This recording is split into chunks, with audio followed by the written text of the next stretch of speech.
Oui, moi je ne me cache pas qu'on a commencé le système des séances de restitution et en fonction de dans tel ou tel thème où on est à la réflexion, depuis combien de temps on a travaillé à l'Alliance, les situations sont quand même très différentes. Et là, je trouve que pour les tiers-lieux, on est vraiment à une situation assez particulière par rapport à d'autres champs où on a travaillé depuis 2006 sur la santé, puis les choses ont progressé régulièrement. Là, on est dans une situation où ça fait assez longtemps qu'on travaille sur les tiers-lieux. Je me souviens la première fois où j'avais parlé de ce qui s'appelait, pour moi, pas un tiers-lieu, encore dans le conseil d'administration et de développement d'Innovalet, c'était en 2006. Franchement, j'avais tout à fait conscience qu'à part 2-3 chefs d'entreprise qui disaient mais c'est intéressant ce qu'ils disent, les autres me regardaient en disant mais non, vous ne comprenez rien, nous on est à Innovalet, c'est Mélan, Montbonneau, enfin, toute histoire de faire des branchements avec les autres. Bon, enfin, j'étais vraiment, j'ai essayé 2 fois, puis j'ai dit d'accord, pas besoin de continuer. Donc il y a eu beaucoup d'investissements grâce à Karine et Laurent, et on est typiquement dans les schémas de travail de l'Alliance. À un moment, on dit bon ça va, on a accumulé beaucoup d'informations, on voit plein de gens qui devraient se réunir entre eux et qui ne se réunissent pas, d'ailleurs, on est encore dans cette situation. Et alors nous, qu'est-ce qu'on fait? D'habitude, quand on arrive à ce schéma-là, on dit on fait une publication, on la balance en 3000 exemplaires, puis on espère on a eu la situation sur le Green IT, il y a des gens qui parlaient du Green IT, tout ça. Bon, on a fait une publication, on l'a balancée en 3000 exemplaires. Sur le Green IT, c'est ça, si ça vous intéresse, occupez-vous-en. Là, on est un peu dans cette situation, avec le fait que l'Alliance n'est vraiment pas un opérateur de consulting. Dès qu'il y a un travail de consulting, ben, c'est aux gens qui gagnent leur vie avec le consulting à le faire. On est un opérateur pour avoir un labo d'idées, un initiateur d'action, avec la chance que sont membres de l'AIEG toutes les personnes morales et groupements de fait qui veulent bien être, et les individus. Donc c'est très intéressant. On l'a vu sur la santé, il y a des gens dans le domaine de la santé qui ne veulent pas discuter entre eux. Et puis on a passé un tel cap qu'ils sont bien obligés de venir, sinon ça ferait des hommes. Donc là, on n'est pas dans un problème conflictuel, mais on est dans un problème où des gens discutent dans leur secteur. On voit très bien que il y a des réseaux comme Régus, la CCI et tout ça qui ont déjà fait, et puis ils sont dans leur monde, et d'autres qui peuvent être aussi qui sont quand même plus dans le leur. Et la question qu'on a à se poser à l'Alliance, c'est on voit que les actions que l'on mène sur les thèmes vieillissement et habitat, sur le thème la santé et les médicaments, sur le thème, on a un certain nombre, on est à un moment donné dans les 3 situations qui sont indiquées ici. Soit on poursuit le rôle de veille, et donc sur les tiers-lieux, il y a 3-4 ans, on était en plein dans un rôle de veille, où, je dirais, comme sur le dossier médical personnel, quand en 2006, dans nos groupes, Alain Franco a dit il faut s'occuper du DMP, tous ceux qui étaient autour dans la salle ont dit tu nous dis ce que ça veut dire, ton histoire de DMP. On ne sait pas ce que ça veut dire. Donc on a travaillé, puis maintenant, avec ce qui se passe, les DMP, tout le monde sait que ça existe et va chercher ce que c'est. Donc, on peut être dans un rôle de veille pendant un temps assez long pour faire que des acteurs se réunissent, et on constate que la société française est très forte là-dessus, mais les autres aussi. Des gens qui devraient se réunir n'ont pas de raison particulière de se réunir parce que c'est pas comme ça que ça fonctionne. Et ici, ils peuvent venir, puisque de toute façon, on a le droit de dire ce qu'on veut, et de toute façon, c'est pas nous qui allons être les opérateurs qui feront l'action derrière. Ça, c'est très important. Et on arrive parfois à initier des actions pour dire, bon écoutez, franchement, il faudrait faire ça. Et puis on fait que l'information passe pour que les autres le fassent. Et un des virages qui vient de se produire, je dirais, depuis 1 an, c'est que sur certains thèmes, on a formulé qu'il fallait faire ça, et les gens nous ont dit, oui, bah, c'est à vous de le faire, parce que on n'arrivera pas à le faire autrement. Alors, je vous donne un exemple, qui n'a rien à voir avec celui-ci, qui était, on nous avait demandé, la CCI et d'autres, de voir pourquoi les entreprises de la montagne perdaient les appels d'offres quand ils posaient des appels d'offres en Russie, Asie centrale. Et on avait un groupe Russie, Asie centrale et un groupe Pologne. Ça a été assez rapide de voir en 2 mois que c'était parce que les entreprises ne discutaient pas entre elles, et que chacun répondait à un morceau des appels d'offres plutôt que de faire un collectif comme les Canadiens. Et puis aussi parce que ils créaient une station de ski en plein Kazakhstan, et 2 mois après, on leur disait les remontées mécaniques ne marchent pas. Ils n'avaient pas vu qu'il n'y avait personne pour remonter, pour réparer un truc élémentaire de remontée mécanique. D'où on a lancé une opération qui est devenue ce qui s'appelle le consortium montagne, d'analyse de comment, pour des entreprises, on peut définir en une page les compétences nécessaires que doit donner une formation. Vous voyez, une chose qui est devenue une action qu'on a fait, c'est maintenant dans les bras du cluster montagne au niveau Rhône-Alpes, et on s'est rendu compte qu'on était obligé de mener cette recherche-action parce qu'on pouvait, nous, réunir toutes les formations de l'Académie du rectorat public, toutes celles des universités, toutes celles de l'École supérieure de commerce de Chambéry, enfin tout le monde, puisqu'ils rentraient tous à l'Alliance, et que public, privé, savoir, c'est pas notre problème, puisqu'on fait quelque chose pour aboutir à un objectif. Et que maintenant, on va passer la main très gentiment à ceux qui sont là pour ça, le cluster montagne, et donc on est aussi dans des situations, pareil sur vieillissement et habitat, le pilote Bernard, pareil sur comment les gens qui sortent de l'hôpital vont avoir un dossier pharmaceutique pour que on sache quels sont les médicaments qu'ils devraient prendre et que franchement les généralistes ne s'amusent pas à donner immédiatement une autre ordonnance. Donc des actes sur lesquels la transversalité que l'on assure et notre neutralité, c'est-à-dire on n'est pas partie prenante dans un cas, fait qu'on est en train de passer sur des recherches-actions. Et personnellement, je dis c'est dangereux parce que l'Alliance, sa richesse, son potentiel, elle est œcuménique, elle est légitime à cause de ça. Donc la question qu'on se pose sur les tiers-lieux, elles sont là, c'est est-ce qu'on continue un rôle de veille alors que maintenant, le paramètre qui change par rapport aux exemples que je viens de donner, c'est que les tiers-lieux, ça devient à la mode. Donc il y a plein de gens qui en parlent. Donc notre rôle de veille, c'est plutôt de dire, bon attendez, on va aussi vous faire gagner du temps. Pour initier des actions, là on a un rôle à mon avis, parce que on a vraiment, enfin grâce à vous, compris que un tiers-lieu, c'est pas un espace de coworking. Vous pouvez mettre tous les matériels, des lignes à haut débit formidables, plein d'ordinateurs, des jolies tables, des jolies...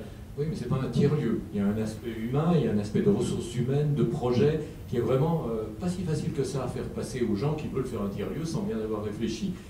Et puis ce qu'on a, je crois, bien compris et qu'on devait bien comprendre, c'est on est en retard, mon sillon alpin, là-dessus, on est en retard. Le Cantal est très en avance sur le sillon alpin, ça fait plaisir de dire ça à tout le monde, on est vraiment en retard par rapport au Cantal.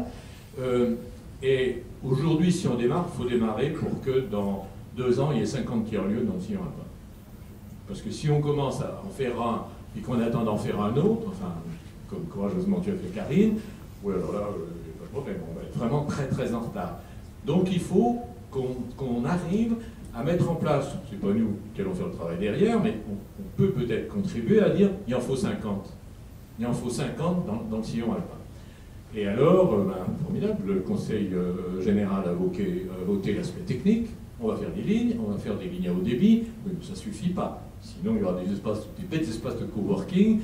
Donc, il faut vraiment réfléchir en amont. Et la question que moi je me pose douloureusement, parce que l'Alliance n'a pas tellement de moyens pour s'amuser à faire des grandes messes comme ça, c'est comment on fait. Alors, je me permets, et vous allez sauter dessus, d'avoir dit, alors comment je réponds aux questions que je pose moi-même.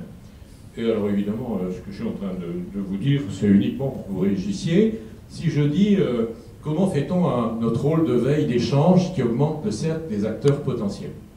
Ça, c'est bien notre rôle à nous de dire, voilà, on a un thème, et alors on continue à faire des réunions avec des gens qui me disent, ah non, ça ne peut pas continuer, on n'a pas de banquier autour de la pièce.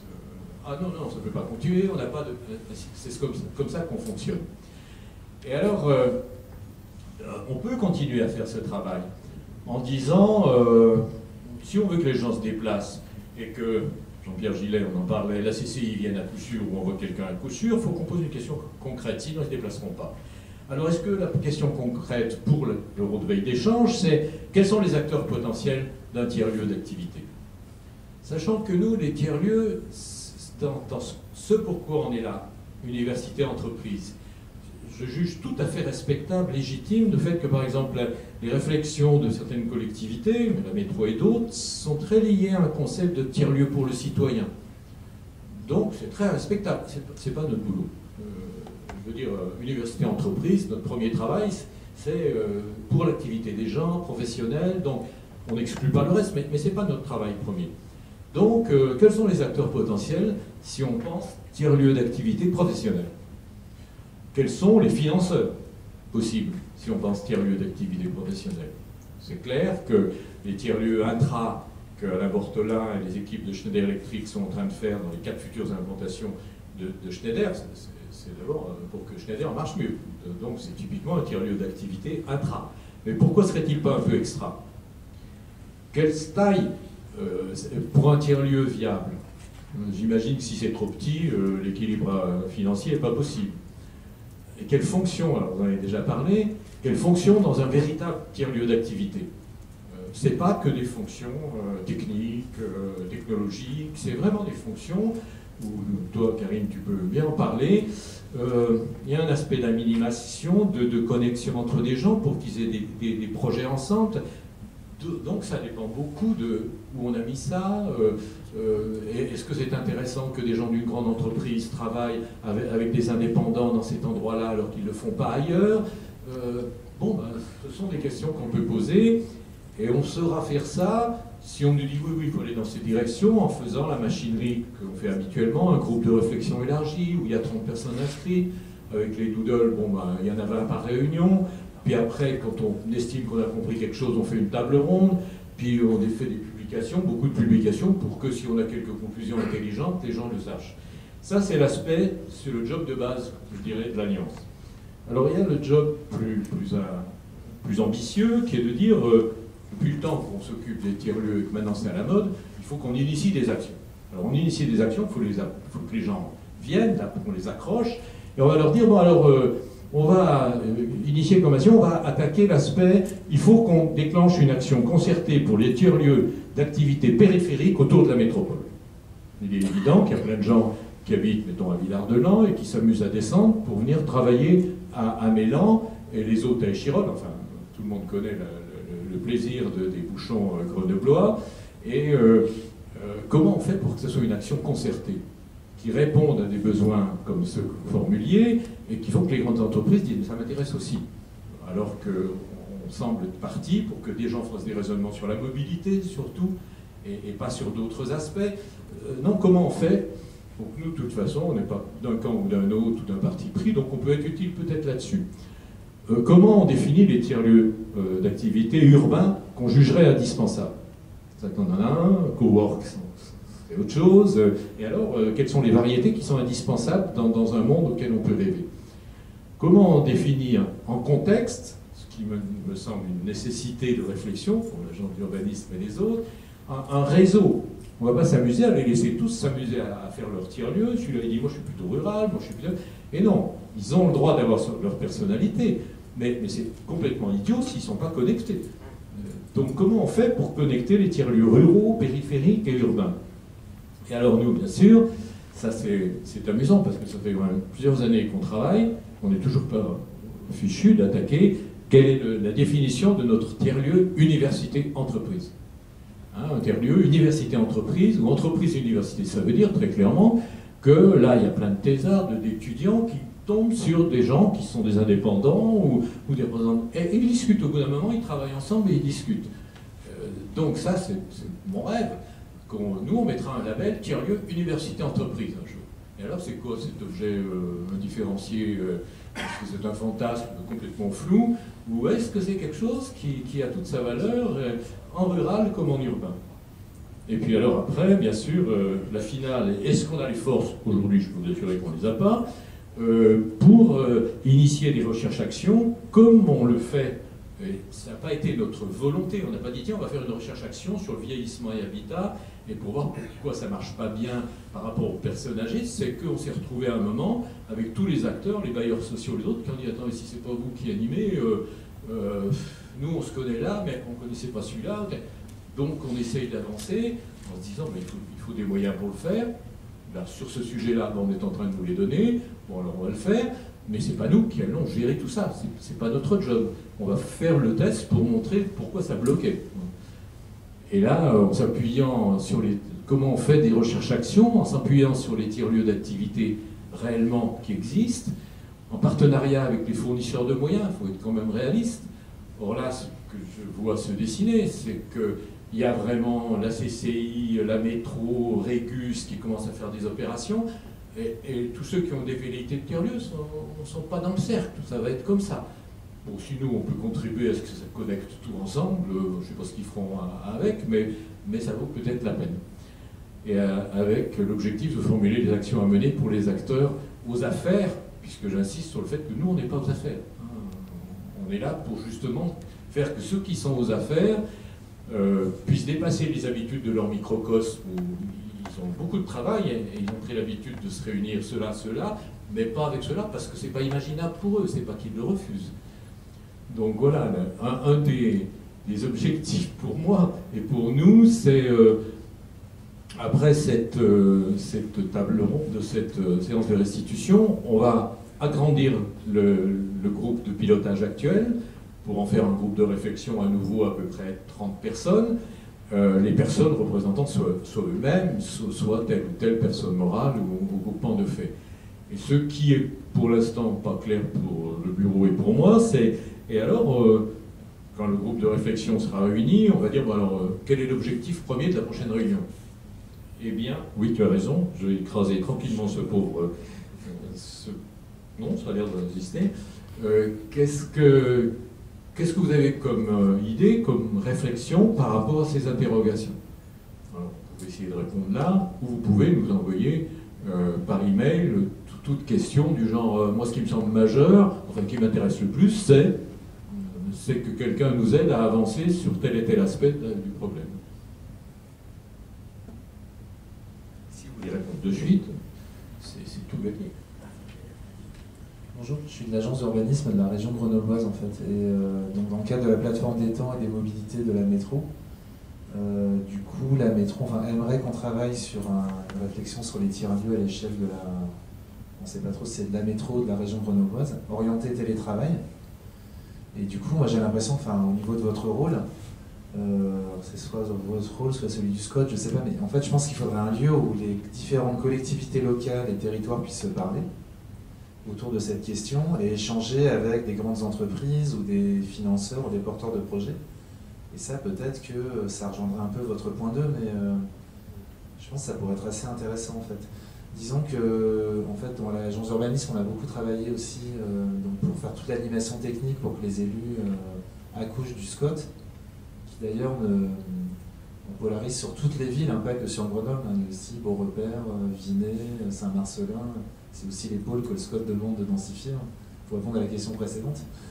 Mais du coup, en fait, par exemple, on fait un travail actuellement dans le cadre de la commission de transport du SCOT sur les parkings relais de covoiturage, donc sur un état des lieux, de l'offre, puis essayer un peu que les territoires se parlent. Du coup, j'ai l'impression que sur les tiers-lieux, comme ça mobilise beaucoup aussi de l'initiative privée, du coup, typiquement, les commissions du SCOT ou autres, où les collectivités peuvent se parler, ça ne va pas suffire. On pourra se parler entre élus, ou animer un travail entre élus. Mais on ne pourra pas avoir justement les générateurs de télétravailleurs, du coup, qui sont les entreprises et autres, et puis peut-être aussi les porteurs de projets privés, et donc là, peut-être qu'il y aurait une carte à jouer pour vous qui serait, je pense, assez intéressant. C'est un avis pas mon perso. Tout à fait, mais c'est pas pour moi, c'est pas pour nous. C'est-à-dire, il se trouve, vous le savez, que l'agence d'urbanisme est membre de l'AUEG, donc c'est comme ça que ça fonctionne, justement. C'est-à-dire que les personnes morales membres de l'Alliance viennent à la prochaine réunion en disant « bon, moi il me semble qu'il faudrait s'orienter plutôt dans telle direction ». Et la force de ceux qui ont créé l'Alliance, moi je suis qu'un des présidents, le premier c'était Paul-Louis Merlin et le recteur Henri Parizel, ça a été de faire un objet qui peut réunir toutes les personnes morales. Et en 1947, je suis sidéré, on a les archives, il y avait toutes les personnes morales du site de Grenoble, y compris le tribunal de grande instance, c'est-à-dire un peu étonnant, et les individus qui veulent bien dire oui, je vais donner une partie de mon temps. Donc c'est exactement à ça que ça sert, et oui, je pense qu'on peut engendrer. Il faut voir par exemple sur les problèmes du DMP, on a travaillé 3 ans sans pouvoir, c'est pas une pique contre ses amis qui nous sommes tous, on a mis 3 ans pour avoir les médecins généralistes de ville pour qu'ils viennent. Donc on se retrouvait avec beaucoup d'hospitalo-universitaires et on dit attendez, on peut continuer sans... Bon, je peux dire maintenant tout le monde y est et c'est notre rôle. Donc oui, tout à fait, on peut... Et alors justement, pour réaliser ça, comment on fait? Oui. Comment on pose les premières questions pour que tout le monde dise oui, c'est intéressant, on va en profiter pour se réunir à l'Alliance.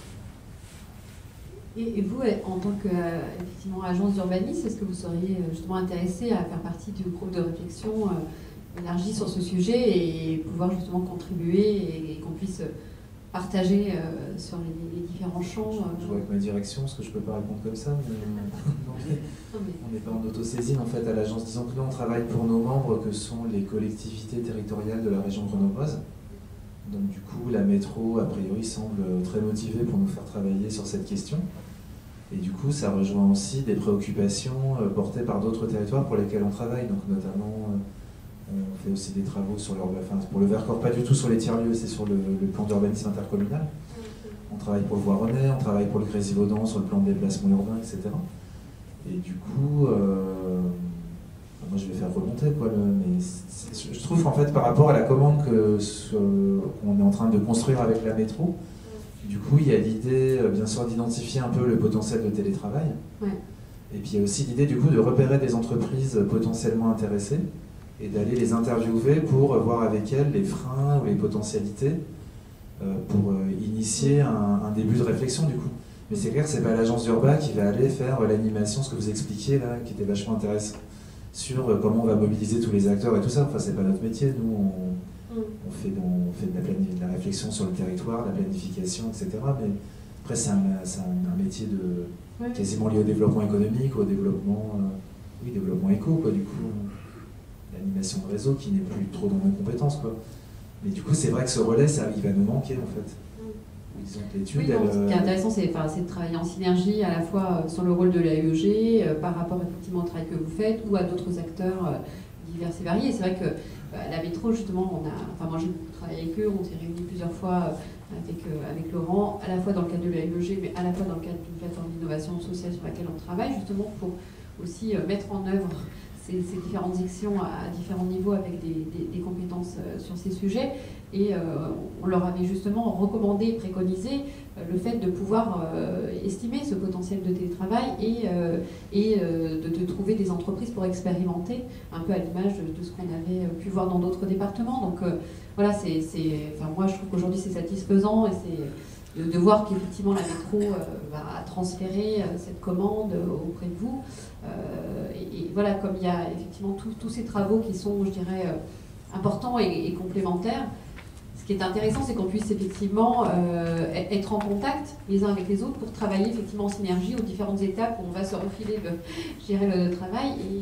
Et c'est vrai que ça peut être le rôle de l'AEG de continuer à animer des groupes qui vont permettre justement cette porosité entre où on est chacun dans ces différents projets. Juste du coup, mais c'est vrai que c'est presque la métro qu'il faudrait avoir. C'est-à-dire que nous, en fait, on va venir dans les valises de la métro, quoi. Je pense que si on doit présenter, par exemple, l'étude que l'on conduira, j'espère pour eux, du coup, il faut que ce soit en lien avec eux et que, disons que nous, on pourra difficilement venir en tant qu'organisme indépendant parce que nous, on travaille pour les collectivités territoriales, du coup. Donc, eux pourraient vous envoyer.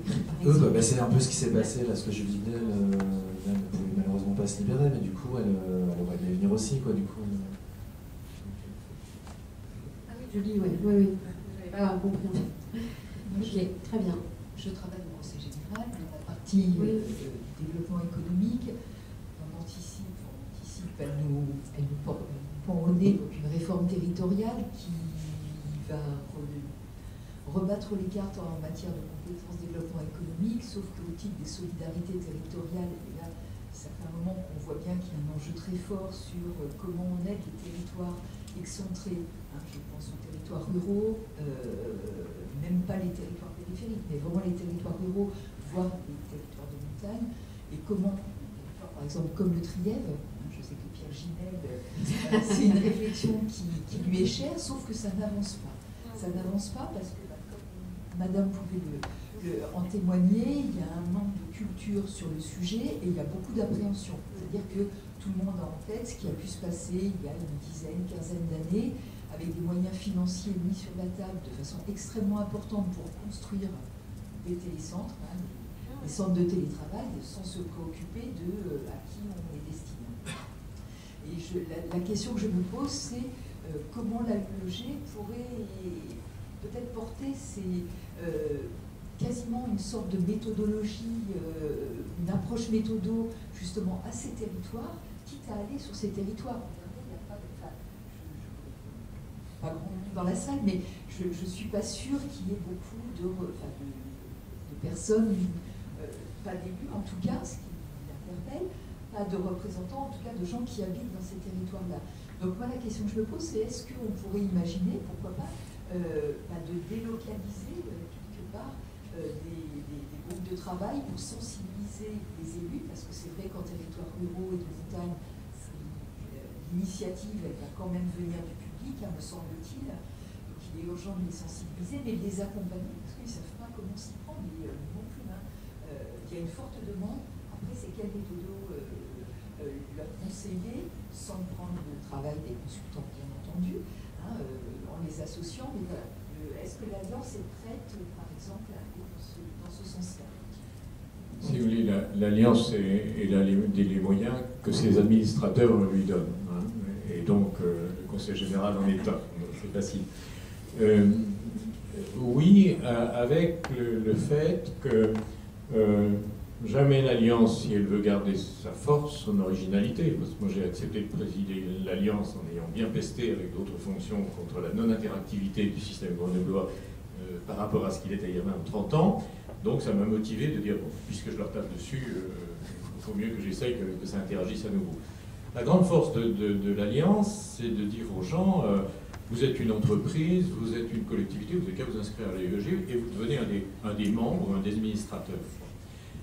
Et que peut-on faire ensemble? Dégager des idées, créer des actions, et le principe, c'est pas nous qui les ferons. Et puis, là on voit avec les recherches-actions que quand tous les partenaires sont intéressés, on nous dit, tu peux pas quand même un peu pousser tant qu'on n'ait pas trouvé la structure pour l'organiser. Je dirais que c'est les limites de notre exercice, il est clair. Et là, par exemple, sur les tiers-lieux, je crois qu'on a assez bien trouvé avec des gens comme Laurent et Karine et d'autres, la limite entre, on réfléchit au sein de la UEG sur comment on devrait faire, quels sont les paramètres qui se dégagent. Ah oui, on n'avait complètement pas bien vu celui-là, et c'est pas nous qui ferons une réponse à un appel d'offres de consulting. Ils sont là, enfin il y en a d'autres qu'eux, ça va très bien. Par contre, oui, on peut complètement utiliser la transversalité qu'on a. Quand, je ne sais pas lequel c'était toi qui parlais, je pensais à une transversalité d'un truc que tu avais fait avec G-Scope, ici. C'est un jeu d'enfant pour nous, si c'est bien formulé au sein de l'AEG, de dire mais il faut que G-Scope, que la plupart des gens des collectivités ne connaissent pas, qui est un très joli labo, Geniadus, s'amuse à faire, avec les ingrédients qu'on aurait mis ici grâce à tout le monde, une calcul d'optimisation, puisque ce qu'ils avaient présenté dans une table ronde, c'était bon, alors pour Tupargel, si Tupargel, je ne fais pas de la publicité pour ça, on s'est amusé à, ils ont 1600 camions ou 1100 camions, à leur faire une optimisation de comment ils feraient leur parcours pour optimiser les distances en fonction de ce qu'ils ont à livrer, de la taille des camions, fait tout ça. Et ils ont fait gagner 25% de chiffre d'affaires, de bénéfices à Tupargel.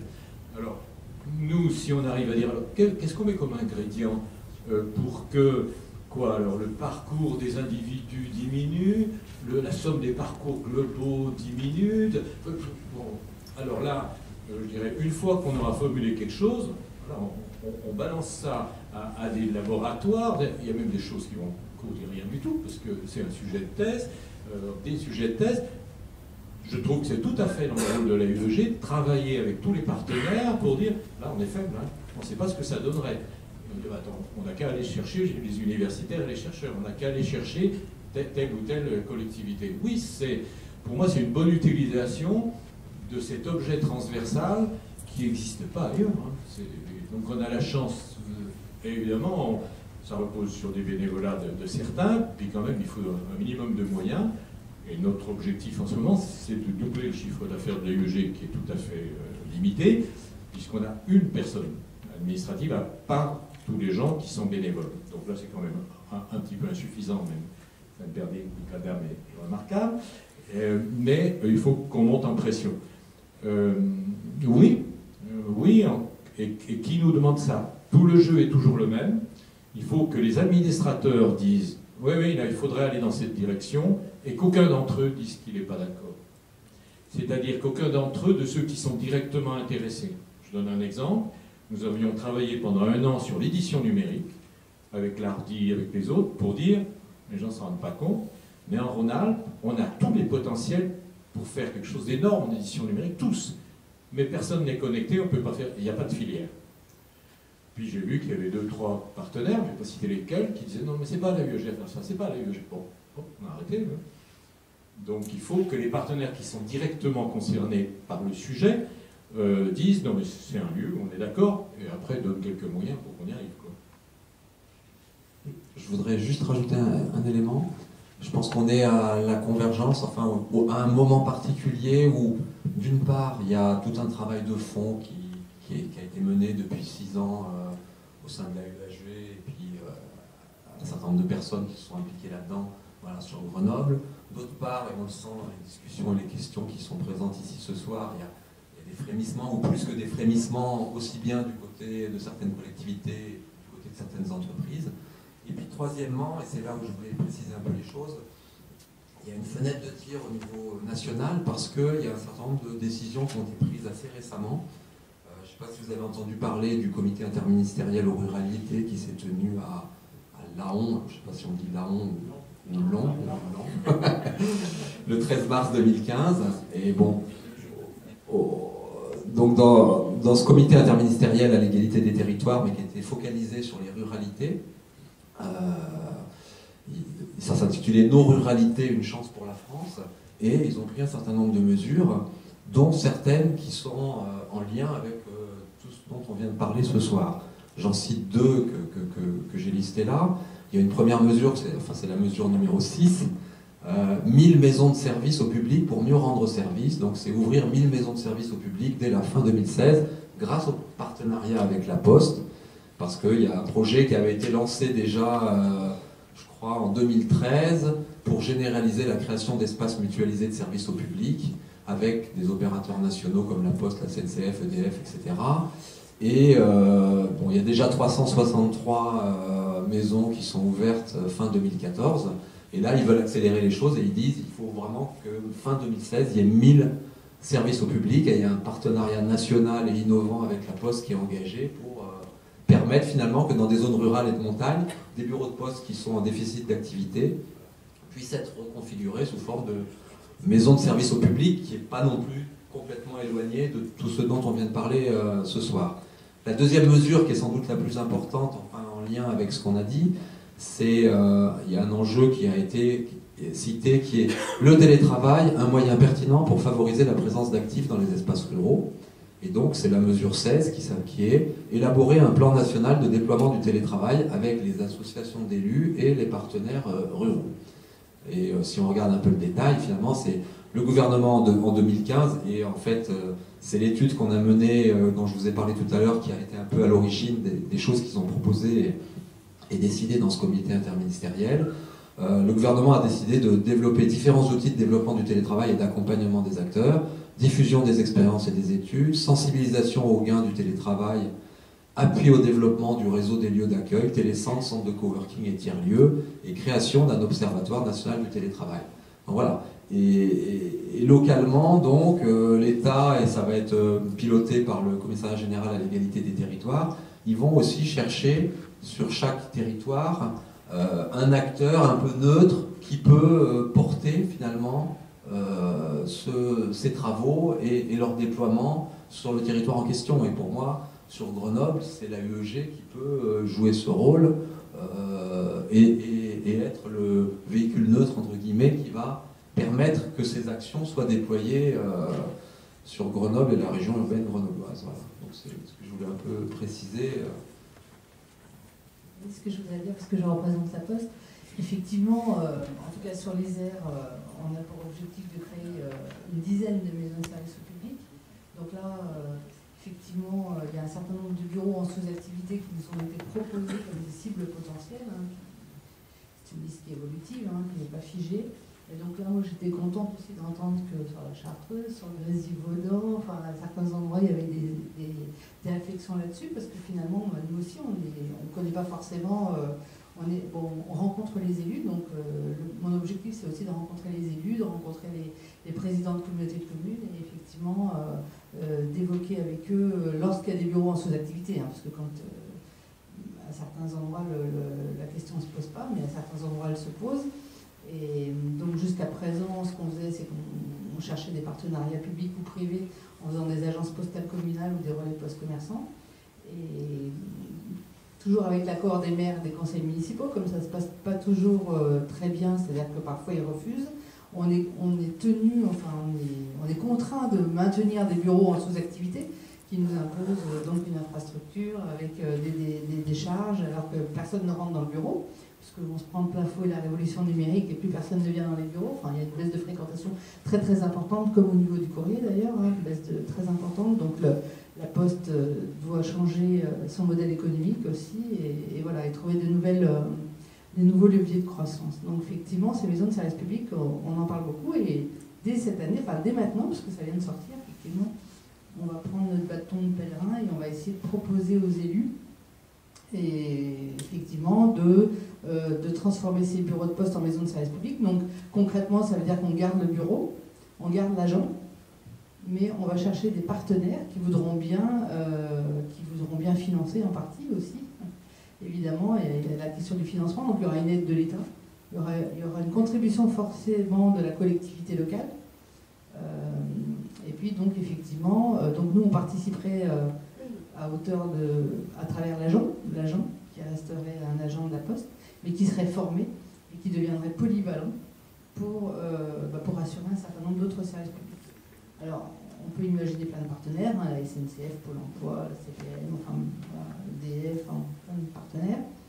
Après, effectivement, pour tout le monde aussi, là, on a un certain nombre de bureaux qui datent de très longtemps et donc qui ont beaucoup de mètres carrés et des mètres carrés qui ne sont pas forcément utilisés. Donc on se disait aussi que la possibilité, c'était de proposer aussi des espaces de lieux partagés. Voilà. Alors comme on a dit tout à l'heure, maintenant ça fait plusieurs fois que je vous rencontre, donc j'ai bien compris que ce n'était pas juste Internet et que des bureaux, qu'il fallait une animation, qu'il fallait des services, donc voilà, tout ça, ça se travaille. Et donc du coup, voilà, est-ce que la Poste est prête à financer, enfin en tout cas apporter cette animation, voilà, c'est ça le sujet, parce que pour l'instant on a des agents qui pourraient être polyvalents, qui pourraient assurer un certain nombre d'autres services que ceux de la Poste. Maintenant, après de là à animer un lieu partagé, c'est encore une autre histoire. Voilà, donc tout ça c'est à construire. Voilà. Poste au sapin. Je voudrais intervenir, une fois n'est pas coutume, pour prendre la défense des élus. Il se trouve que depuis quelques semaines, j'ai beaucoup d'échanges avec un certain nombre de maires, de la région ou pas, sur des sujets qui n'ont rien à voir avec les tiers-lieux. Et je me suis rendu compte à quel point c'était difficile d'être maire. Parce qu'ils sont souvent démunis, surtout lorsqu'il s'agit de choses nouvelles. S'il s'agit d'administration courante, en général, ça ne pose pas de problème. Mais là, ce sont des projets d'adaptation, d'organisation, et souvent, même avec beaucoup de volonté, ils doivent savoir les ressources pour le faire. Donc je pense qu'il faut bien prendre la mesure de ça, et peut-être les aider un peu plus. C'est pour ça qu'effectivement, peut-être en amont même de la méthodologie, et on voit c'est ce qui s'est passé avec les élus du Vercors, et peut-être il y a une phase de sensibilisation, oui, effectivement, où ils acceptent de faire la démarche, mais en général, de sensibilisation et d'évangélisation. Après, il y a quand même différents niveaux d'élus, parce qu'il y a le maire. Le maire, c'est un acteur incontournable dans un territoire, quelle que soit l'importance de la ville. Surtout en milieu rural, évidemment. Et puis, un cran au-dessus, il y a maintenant les conseillers départementaux, qui ont peut-être aussi un rôle à jouer, en appui aussi des maires. Donc, on a beaucoup parlé un peu de technostructure, finalement, c'est ça, comment on peut les aider. Mais je crois qu'il faudrait faire aussi un mouvement ou une démarche complémentaire dans l'autre sens, c'est-à-dire se mettre à la place des décideurs, des gens qui sont capables d'impulser des projets, et voir comment on peut les aider.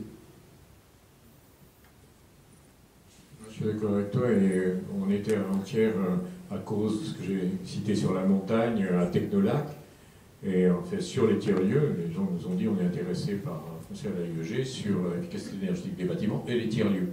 il formulait des choses un peu semblables à ce que tu viens de dire. Je ne sais pas dans quelle proportion on représente des citoyens de base, hein, mais c'est vrai qu'Alliance Université et Entreprise, j'aimerais la dimension citoyenne quelque part. Parce que votre rôle, vous, enfin, je fais partie de l'AUEG, c'est d'être une caution morale, au meilleur sens du terme. C'est-à-dire qu'on ira chercher des consultants, oui, mais encore faut-il qu'on est convaincu. Et ça ne peut pas être les consultants qui, eux, vont être partie prenante, ne serait-ce que parce qu'ils sont payés par l'entreprise ou parce qu'ils vont mettre une couche en trop parce qu'ils veulent gagner un maximum d'argent. J'ai été un libéral pendant 35 ans, j'en ai entendu des comme ça. Hein. Donc, je suis absolument convaincu que l'Alliance, je pense à l'URG en même temps, je sais pas si l'AUEG peut avoir ce rôle de caution morale pour sensibiliser sur le thème du tiers-lieu particulièrement, mais sur d'autres thèmes peut-être aussi, hein, et montrer sa neutralité et apporter une caution. Je le vois comme ça. Lourde responsabilité, mais tu as raison.